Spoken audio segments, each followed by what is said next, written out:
नमस्कार। उत्तर प्रदेश एक्सप्रेस में आप सभी का बहुत स्वागत है। मैं हूं आपके साथ प्रियंका गुप्ता। बुलेटिन की शुरुआत करते हैं। उत्तर प्रदेश की योगी सरकार आज वर्ष 2024 का और 25 का बजट कुछ देर में पेश करने जा रही है। यूपी का यह बजट आकार में अब तक का सबसे बड़ा बजट हो सकता है। तो बजट में लोकसभा चुनाव की झलक देखने को मिलेगी। यूपी की जनता को कई सौगातें बजट से मिलेंगी। तो मेट्रो विस्तार से लेकर प्रयागराज कुंभ की तैयारी और आध्यात्मिक नगरियों के विस्तार के लिए बजट का प्रावधान किया जाएगा। 3 से 4 नए औद्योगिक गलियारे बनाने का भरकम बजट सरकार दे सकती है। साल 2024-25 के लिए यूपी का बजट आज विधानसभा में पेश किया जाएगा, जिसका आकार करीब 7.70 लाख करोड़ रुपए तक का होने का अनुमान है। यह बजट आकार में अब तक का सबसे बड़ा बजट होगा। आज पेश होने वाले बजट में फोकस किसान होंगे, युवा होंगे, महिलाएं और प्रयागराज में कुंभ की तैयारियां। तो अयोध्या, काशी और मथुरा जैसे धार्मिक स्थलों के विकास इस बजट में देखने को मिल सकते हैं।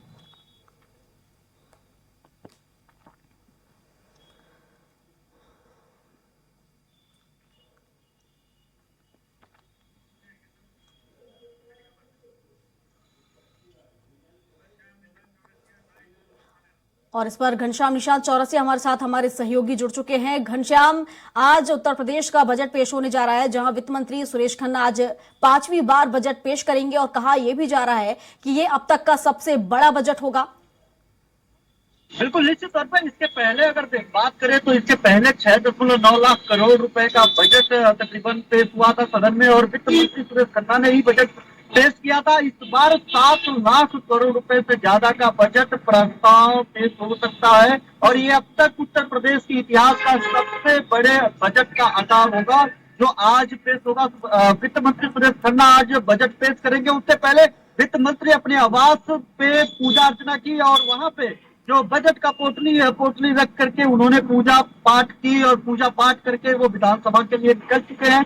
कुछ ही देर बाद वो विधानसभा पहुंचेंगे। वहां पे एक फोटो सेशन होगा और फोटो सेशन में मुख्यमंत्री योगी आदित्यनाथ होंगे, वित्त मंत्री सुरेश खन्ना जी होंगे, कैबिनेट के जो अन्य साथी है टीम है, कैबिनेट की टीम होगी और इसके अलावा जो वित्त सचिव है वो भी वहां पे मौजूद होते हैं और पूरी पटल पे पहुंच करके वहां पे एक फोटो सेशन होता है बजट को लेकर के। उसके बाद वो सीधे सदन पहुंचेंगे 11 बजे और इसी सदन की शुरुआत के साथ ही 7 लाख करोड़ रुपए का से ज्यादा बजट का प्रस्ताव पटल पे पेश किया जाएगा। यानी आज जो है उत्तर प्रदेश का सबसे बड़ा बजट पटल पे रखा जाएगा। सबसे बड़ा बजट वित्त मंत्री सुरेश खन्ना बजट पेश करेंगे। इसमें अगर पूरा ओवरऑल देखा जाए तो इस बार चुनावी वर्ष है, ये लोकसभा चुनाव है। लोकसभा चुनाव में जाना है भारतीय जनता पार्टी को और केंद्र में भी बजट अभी आया था। अगर केंद्र की बजट की बात करें तो उसमें साफ तौर पर देखा कि ना कोई एक्स्ट्रा भार यानी अतिरिक्त भार था, ना ही कोई सहूलियत थी। यानी जैसे अभी तक का बजट था उसी तरीके से इस बार बजट अंतरिम बजट लाया गया। उनका वित्त मंत्री निर्मला सीतारमण ने कहा कि जुलाई में हम लोग पूरे बजट लाएंगे।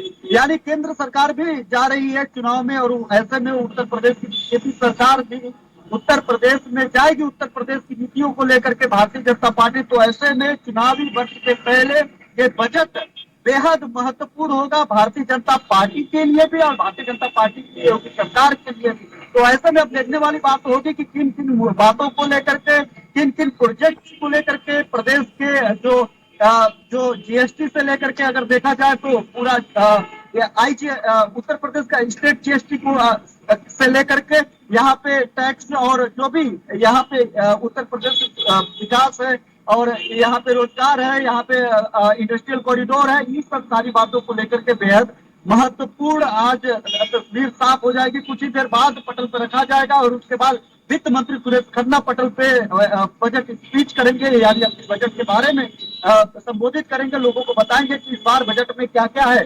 सबसे बड़ी बात है इस बार जो 3 इंडस्ट्रियल कॉरिडोर की बात की जा रही है, औद्योगिक गलियारे की बात की जा रही है। इस औद्योगिक गलियारे को बनाने के लिए बजट पेश हो सकता है। जो गोरखपुर और आगरा और कानपुर के जो मेट्रो स्टेशन है, मेट्रो को लेकर के भी सेकंड फेज का बजट जारी हो सकता है। इस बजट में उसका भी प्रावधान किया जा सकता है। कई यूनिवर्सिटियों को लेकर के बजट पिछली बार भी जारी किया गया था। जो नवनिर्माणाधीन है या फिर जो नए जगहों पे यूनिवर्सिटी खोलने की बात है, वहां के लिए बजट पास किया जा सकता है। इसके अलावा जो बुंदेलखंड कॉरिडोर, पहली बार ऐसा होगा कि बुंदेलखंड जैसे एरिया में इंडस्ट्रियल हब बनाने की योजना है। उसको लेकर के पिछले बजट में भी कई प्रावधान किए थे, उसको बड़ा करने के लिए, और जो काम रुका है इस बजट में उसका भी प्रावधान किया जाएगा। केवल एयरपोर्ट के पास अगर देखा जाए, वहां पे उसको ठीक ठाक करने की दिशा में, चूंकि एशिया का सबसे बड़ा एयरपोर्ट बन रहा है, तो वहां के इंफ्रास्ट्रक्चर को देखा जाए, वहां के रोड को देखा जाए, वहां के कॉरिडोर को देखा जाए, वहां पे आवागमन की एक्टिविटी देखा जाए, उसको लेकर के भी इस बजट में प्रावधान किया जा सकता है। क्योंकि अभी वो जिस तरीके से दावा है कि फरवरी माह से ही मुख्यमंत्री अभी योगी आदित्यनाथ कुछ दिन पहले ही अभी उन्होंने कहा था कि फरवरी माह से भी वहां पे एक्टिविटी शुरू हो जाएगी, तो उसके लिए भी यहाँ पे बजट का प्रावधान प्रियंका जी किया जा सकता है। और अब इसके अलावा अगर देखा जाए, पिछली बजट अगर जिनको याद होगा तो ये बात पता होगा कि मुख्यमंत्री योगी आदित्यनाथ ने पिछले बजट में कहा था कि जहां पे धार्मिक पर्यटन क्षेत्र है उसके विकास को सुनिश्चित करने के लिए पिछले बजट में भी अब बहुत प्रोजेक्ट्स को पास किया गया था। इस बजट में भी उसको धार्मिक पर्यटन स्थलों को विकास के लिए, वहां पे इंफ्रास्ट्रक्चर के लिए, वहां पे रोजगार के लिए, उसको पूर्ण रूप से विकसित करने के लिए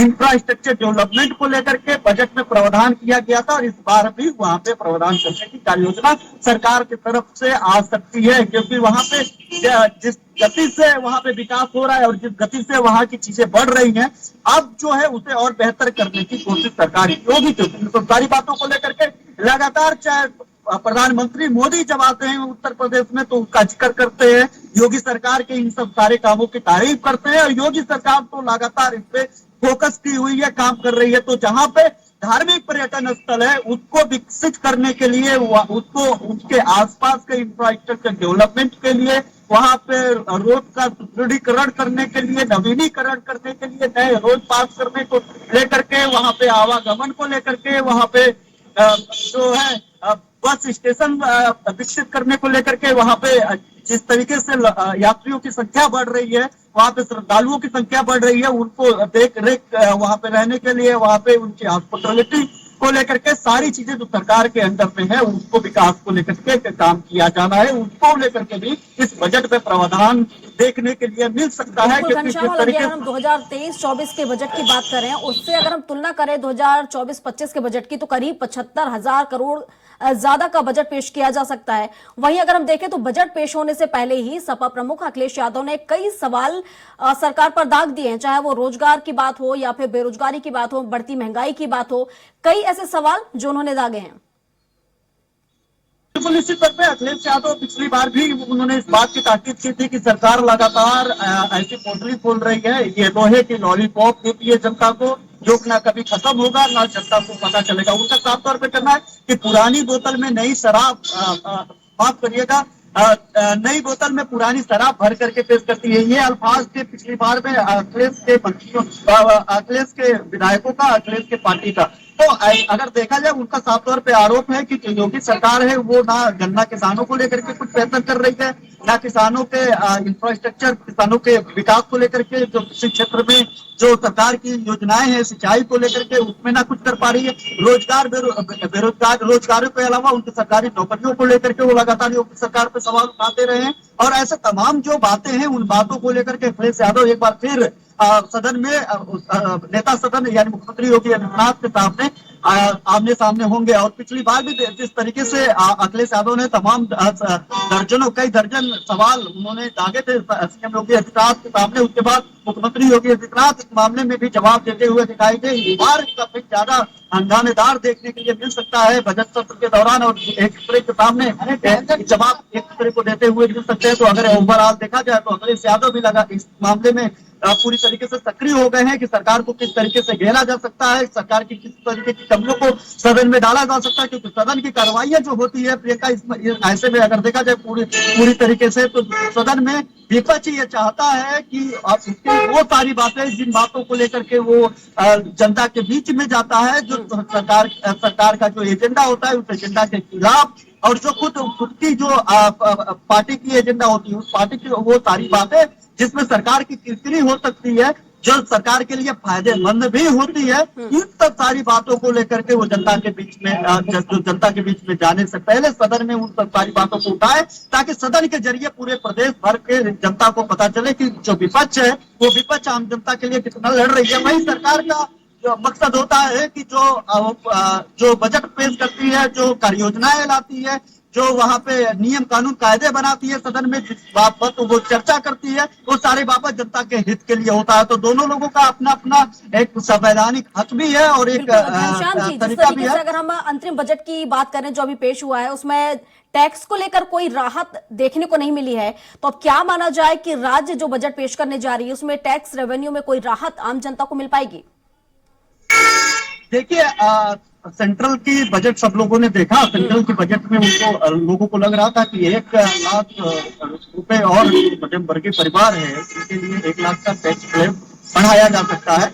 लेकिन इसमें जो साफ तौर पे वित्त मंत्री ने साफ तौर पे कह दिया था कि हम लोग पूर्ण बजट नहीं ला रहे हैं, अंतरिम बजट ला रहे हैं। हम जुलाई में जब पूर्ण बजट पेश करेंगे तब हम लोग इस पे काम करेंगे। तो जाहिर बात है कि उत्तर प्रदेश सरकार के पास और इस बार बजट में और भी कई सारी चुनौतियां हैं, जिसमें वो जनता के हित को लेकर के 80 लोकसभा सीटें आती है प्रियंका उत्तर प्रदेश में, जो किसी भी राज्य में, यानी उत्तर प्रदेश में सबसे ज्यादा सीट अगर किसी भी देश में आती है तो वो उत्तर प्रदेश। और कहा जाता है, ये बहुत बहुचर्चित वाक्य है कि अगर दिल्ली की कुर्सी पे काबिज होना है तो उत्तर प्रदेश के जरिए, उत्तर प्रदेश के रास्ते आपको दिल्ली तक पहुंचना होगा। तो ऐसे में जो भारतीय जनता पार्टी की सरकार है, और भारतीय जनता पार्टी जब 2014 से जब से यहाँ पे लड़ रही है, तब से इस बात की ताकीद कर रही है कि उत्तर प्रदेश को किसी भी तरीके की कहीं पर भी कोई लुक खोल ना छोड़ा जाए। यहाँ के जनता के मन में जो भी अंदेशा है उस अंदेशा को साफ किया जाए, और जो चाहे वो आप बजट जो आने जा रहा है उस बजट के जरिए इस बाबत वो लोग ताकीद करने की पूरी तरीके से कोशिश करेंगे कि ये जो बजट आ रही है आम जनता के हित के लिए आ रही है, आम जनता को आगे बढ़ाने के लिए आ रही है। जो डबल इंजन की सरकार की दावा करती है भारतीय जनता पार्टी, जो मोदी सरकार की करती है, उसमें जो डबल राशन है और या फिर किसानों को जो मुआवजा दिया जा रहा है, जो किसानों के लिए कई तमाम योजनाएं लाभान्वित की जा रही है, जो लाभार्थी वर्ग है, इन सब सारी लाभार्थी बिल्कुल घनश्याम, हालांकि ये जो बजट पेश होने जा रहा है तो विकसित भारत के लिहाज से भी और लोकसभा चुनाव के लिहाज से भी काफी महत्वपूर्ण माना जा रहा है, लेकिन बजट पेश होने के बाद देखने वाली बात होगी कि आम जनता को कितनी राहत यहाँ पर मिलेगी। फिलहाल शुक्रिया आपका तमाम जानकारियों के लिए।